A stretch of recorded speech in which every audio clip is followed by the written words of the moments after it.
Bill is an architect and an artist who is a longtime member of First Presbyterian Church, starting with his college years at San Antonio College and Texas A&M in the early 70s.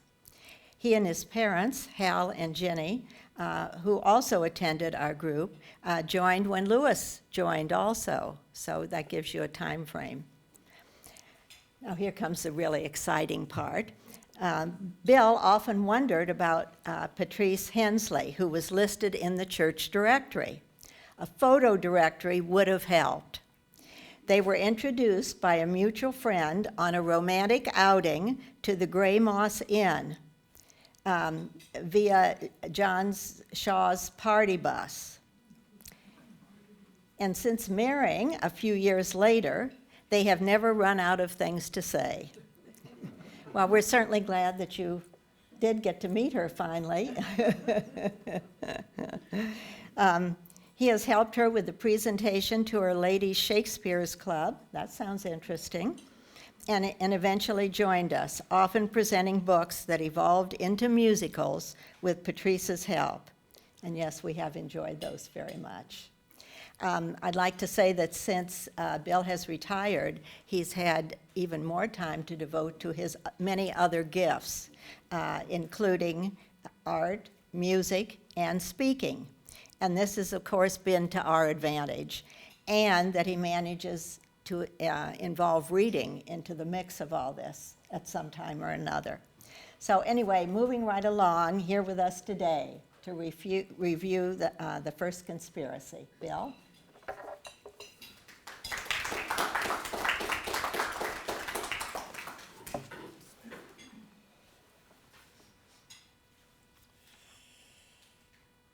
This is a fabulous, fascinating book. It has an interesting structure, which hit me at first. For you who've read it, you may have noticed too. It starts with the ending, actually on the cover of the book. Brad Meltzer and Josh Mensch, the first conspiracy, the secret plot to kill George Washington. So it starts with the ending. And then it travels back and forth in time. It opens with a prologue. The trap is set. April 1776, New York City. A murder plot against the commander-in-chief of the Continental Army, just as the British are coming any day now. It follows with a prelude. 16 years earlier, on a hot summer day in Virginia, July 1752, a young land surveyor named George Washington is bemoaning the death of his older half-brother, who essentially raised him, and deciding to also join the military. He wrote a letter, and they gave him his brother's position. Jump 23 years to the future, Philadelphia, Pennsylvania, May 10th, 1775, the Second Continental Congress, debating possible war with England. In April, the British had attacked Lexington and engendered the shot heard around the world at Concord. When they were driven back, Colonel George Washington attends the convention in uniform. He speaks simply, but mostly listens, and is a model of civility. When they decide to create a continental army, they want him to lead it. But where did he go? He's not there. He didn't want to look vain or arrogant or jockey for that position, as many of the other candidates did. So he left early. He finds out that night when several congressmen salute him on the street. A year later, one of his secret guards is hanged before a huge public gathering for plotting to kill George Washington. The enemy's intent was to demoralize the colonists just before the first major attack of the British fleet on New York, to dash all of the colonists' hopes and preempt the existence of America. Most books don't start out with the ending, but this sets up the compelling questions ahead of time. Who would do such a thing? How was the plot uncovered? What happened to the perpetrators? The book continues jumping around in time, 10 months later, and then 9 months ahead, and next week and last month in Massachusetts, as the author weaves together the paths of multiple conspiracies and connects the pieces for us. I've never read a book like that. Initially, after his appointment, Washington orders a new uniform. This is the best I had. I couldn't get the tri-corner hat. The ones they had at Williamsburg did not fit me. He draws up his will, and as I would do, orders several books on military strategy. He needed experience fast. He also insists that his other generals appear exemplary in public, be confident, organized, and disciplined, no matter what the circumstances. Soon he visits New York, to great hurrahs of many, challenging a hub of loyalist sentiment. Unfortunately, or ironically, that very same day, William Tryon, governor of New York Colony, has a procession in his honor upon his return from England. The city leaders delayed his parade and downtown arrival to follow Washington's. He had brutalized rebels in the past and is deeply annoyed to wait for this upstart. Tryon is even more dismayed to realize that in his absence, lobbying for the colony, the city has slipped into chaos. Radicals are boycotting businesses, tarring and feathering or jailing loyalists. When direct remedies don't work against rebel control, he tries a more clandestine approach, developing networks of spies to infiltrate the rebels, becoming a most bitter enemy. In July 7th, 1775, Washington tries to unite the scattered colonial armies. He says, "It is hoped that all distinctions of colonies will be laid aside, so that one and the same spirit may animate the whole, and the only contest be, who shall render on this great and trying occasion the most essential service to the great and common cause in which we are all engaged." When Washington inspects his troops, he finds them wretchedly clothed, armed and tattered, and horribly untrained. Oh yeah, and a severe lack of gunpowder and weapons. Also, unseeming behavior, rampant drunkenness, running naked on the bridge, bathing in the river while ladies in carriages cross the bridges. He even comes down harshly on gambling. One major difficulty is uniting the troops from all these different colonies, all these different peoples. That fall, when the Massachusetts Marblehead crowd made fun of the arriving backwoods Virginia riflemen's silly white linen frocks knitted by their wives, all ruffled and fringed, a riot of biting and gouging and knockdowns ensued. George Washington rode into the melee, grabbed two of them, and everybody else ran off as fast as they could.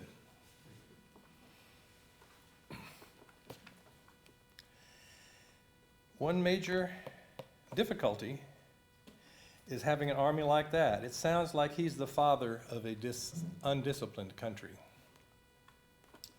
New York, June 1776, 10 months later. Conspiracy in New York City. A letter surfaces. stop at nothing, however villainous and horrible, to accomplish their designs. And the designs appear to be murder George Washington in 1776, before the Declaration of Independence is even signed, before the United States of America even exists.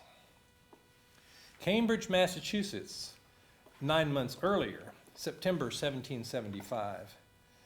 A letter from a Central patriot is found that describes Continental Army's status, troop numbers, weapons, supplies, and plans, written to the commander of the British forces in America. When confronted, he writes Washington, it was a ruse to confuse the British. Oh, for the good old days of the French and Indian War when you could tell who your enemies were. Now the two sides were porous and changing, intelligence and counterintelligence, espionage and counter-espionage, spy versus spy. It's like a never-ending mad magazine of intrigue and corruption. October 13th, 1775. Governor Tryon's spies bring him word of a colonial resolution to seize any person who may endanger the safety of the colony or the liberties of America. Apparently, his name has been mentioned in it. During their deliberations, panicked, he gets himself on board the Duchess of Gordon, a smaller ship next to the huge British 64-gun warship Asia in New York Harbor, where he can safely encourage systems of spies, counter-spies, bribery, and counterfeiting. Make sure you print it on the right kind of poor grade paper, that counterfeiting, to match the various colonial monies. November 1775, Cambridge, Massachusetts. Quote at the very beginning, only his brother can save him. A terrible winter coming.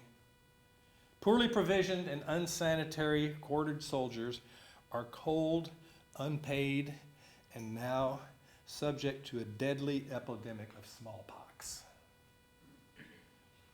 But George Washington had survived smallpox in Barbados and was immune, although his other brother had not. While all fell around him, he seemed invincible. Evolving sensibilities, this great leader evolves.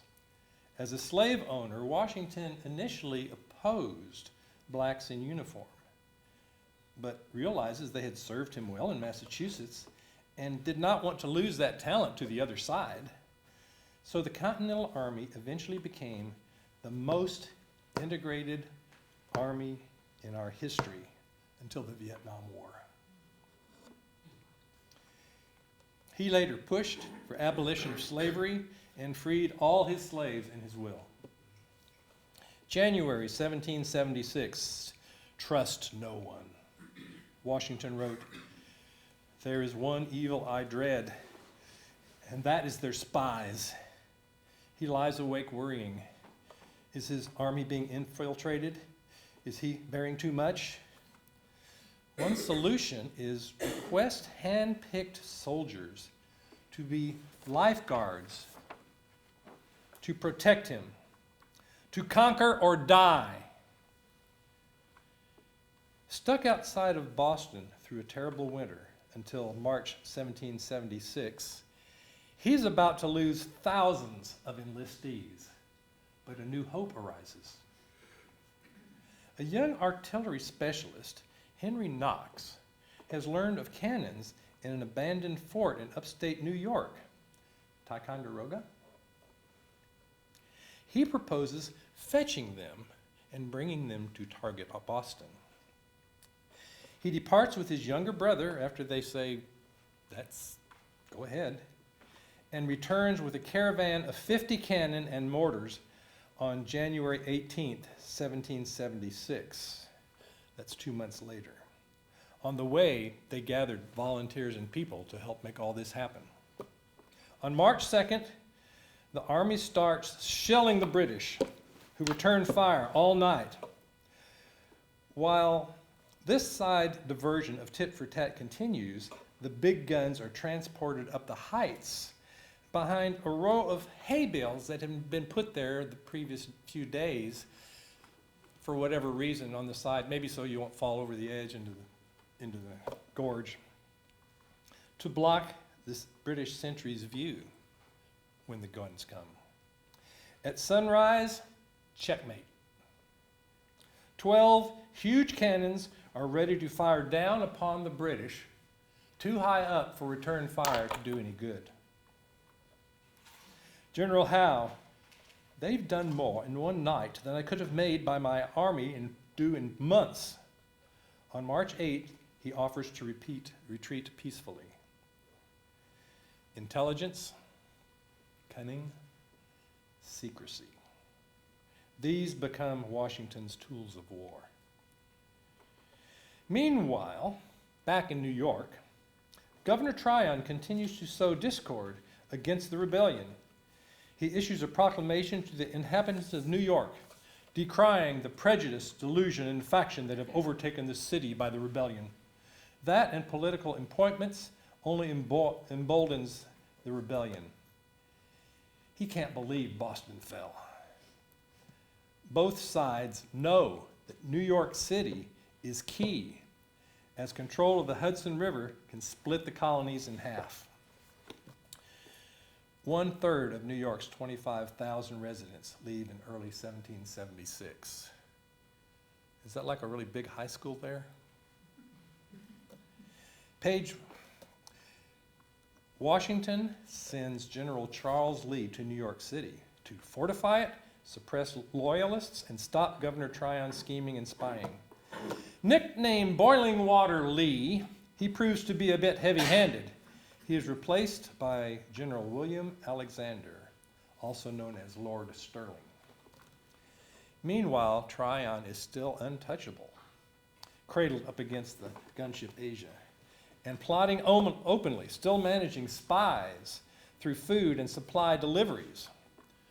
Hide it all in those.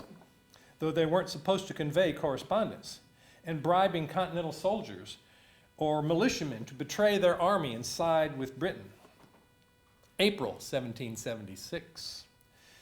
Washington finally returns to New York City to learn that the rules against communication between Tryon's ship and the shore were not enforced.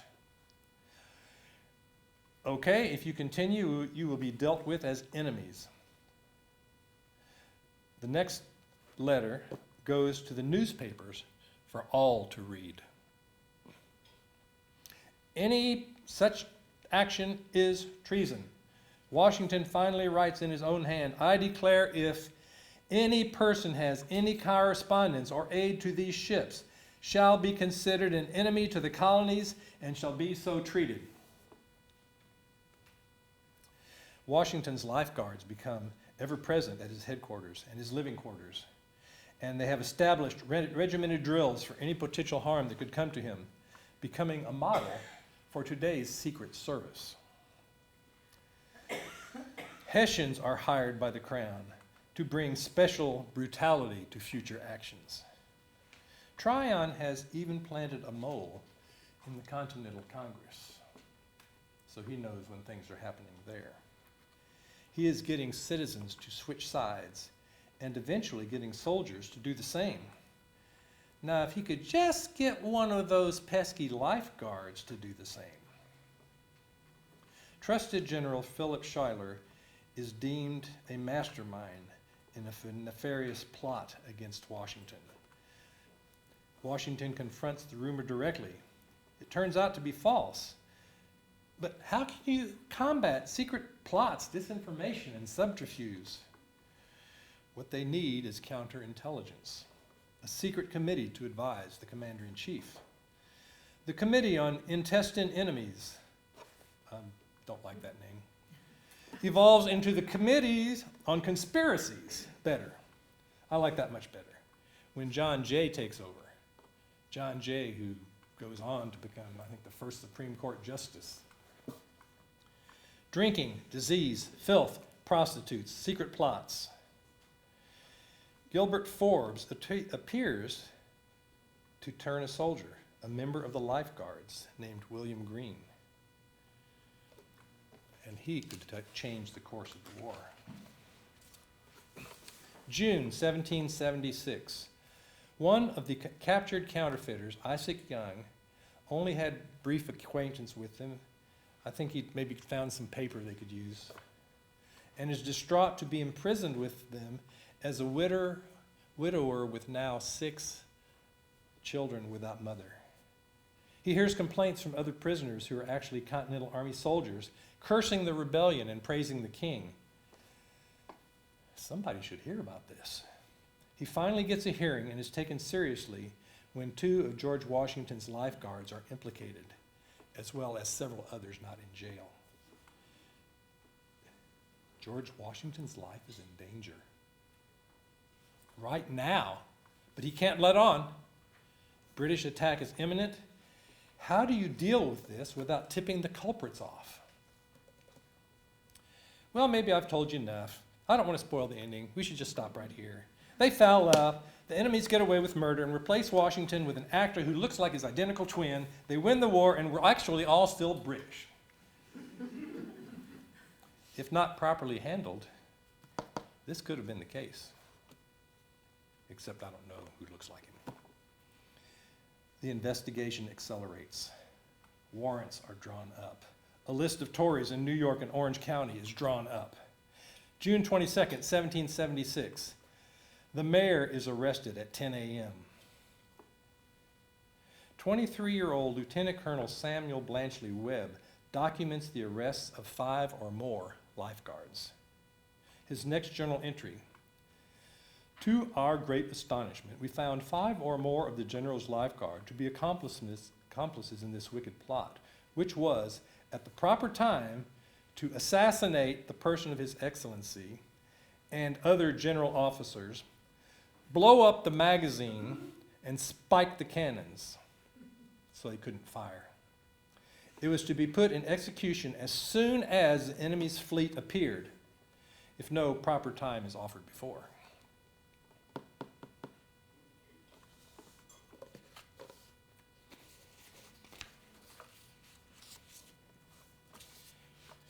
Yesterday, the general's housekeeper was taken up. It is said she is concerned. Her fate remains a mystery. How devastating would that be, to find out Josefina's turned on you? A young minister, Robert Livingston, visits Gilbert Forbes and prepares him for his end in 3 days. But perhaps if he comes clean, he won't need to prepare. Monday, June 24th. Focus on one culprit quickly. The story is beginning to leak. The British fleet is days away. That will trigger the plot. The plot needs to be scuttled before then. Speed matters, so lifeguard Thomas Hickey must be punished before the rest. Why him? Well, he's an Irishman who also deserted the Royal Army and was involved first in the plot. There's no time to weigh whether others are more guilty. The public execution must proceed before the battle starts, which is any day now. And the entire army must watch it as a public statement for the citizens and the army and for the enemy to repudiate all private intrigues right away tomorrow. The orders are clear. Thomas Hickey, belonging to the General's Guard, having been convicted by a general court-martial of the crimes of sedition and mutiny, and also of holding a treacherous correspondence with the enemy for the most horrid and detestable purposes, is sentenced to suffer death. The general approves the sentence and orders that he be hanged tomorrow at 11 o'clock. Between the army and the citizens present, 20,000 people, most of the population of New York, witnesses this execution of what will come of traitors. Washington's general order warns all soldiers to avoid these crimes and lewd women. Why did he say that? Perhaps to warn soldiers to stay out of trouble and conduct themselves properly, lest they be tempted into bad paths. Meanwhile, back at the Continental Congress, the focus was changing From a search for better relations with the crown and colonial self-governance to breaking away from the monarchy. June 28, 1776, as Thomas Hickey is being hanged in New York City, the first draft of the Declaration of Independence is being presented to the Continental Congress in Philadelphia. In a few hours, the British fleet arrives in New York. Washington gets his copy of the Declaration July 9th, to be publicly read that night. Once again, Washington is almost trapped in Brooklyn, east bank of the East River. In a Dunkirk-like escape, the army is ferried across to Manhattan by all boats on East Manhattan to escape north to fight another day. This was an apparent strategy, to escape, to fight another day, month, year. By 1778, Washington became a spy master overseeing multiple rings with code names, secret signals, invisible ink, and coded messages in newspapers. This all evolved into Committee on Conspiracies, Counterintelligence, Counterespionage, which is rife throughout the world. This was only the beginning of our 8-year war for independence that was almost ended before it really started. Now, Patrice and I have been rewatching bits of a TV series about Washington spies on Netflix. What's it called? Turned? About people being turned. It features secret codes, smuggling of information, invisible ink amidst tales of split family loyalties. When we visited Mount Vernon a few years ago, Washington's spy stories and codes and secret messaging was cataloged and displayed, and with it, the evolution of today's Central Intelligence Agency. Now, years ago, the musical 1776, to me, showed renewed interest in the Revolutionary era, and recently, the breakthrough popularity of the dynamic musical Hamilton, Washington's right-hand man in economy, has even canceled the current deliberations of taking Alexander Hamilton off the $20 bill. I will close with Washington's farewell address, which echoes to all of us even now. He offered the new nation a guide for the future. In this expert, we find his thoughts on the importance of religion and morality to the country's well-being. Of all the dispositions and habits which lead to political prosperity, religion and morality are indispensable supports. In vain would that man claim the tribute of patriotism who should labor to subvert these great pillars of human happiness, these firmest props of duties of men and citizens. The mere politician, equally with the pious man, ought to respect and cherish them. A volume could not trace all their connections with private and public felicity. Let it simply be asked, where is the security for property, for reputation, for life, if the sense of religious obligation desert the oaths, which are the instruments of investigation in courts and justice? And let us with caution indulge the supposition that morality can be maintained without religion. Whatever may be conceded to the influence of refined education on minds of peculiar structure, reason, and experience, both forbid us to expect that national morality can prevail in exclusion of religious principle. 'Tis substantially true that virtue or morality is a necessary spring of popular government. The rule indeed extends with more or less force to every species of free government. Who that is a sincere friend to it can look with indifference upon attempts to shake the foundation of that fabric? Observe good faith and justice toward all nations. Cultivate peace and harmony with all. Religion and morality enjoin this conduct, and it can be that good policy does not equally. How can it be that good policy does not equally enjoin it? It will be worthy of a free, enlightened, at no distant period, a great nation, to give to mankind the magnanimous and too novel example of a people always guided by an exalted justice and benevolence. Who can doubt that in the course of time and things, the fruit of such a plan would richly repay any temporary advantages which might be lost by a steady adherence to it? Can it be that Providence has not connected the permanent felicity of a nation with its virtue? The experiment, at least, is recommended by every sentiment which ennobles human nature. Alas, it is rendered impossible by its vices.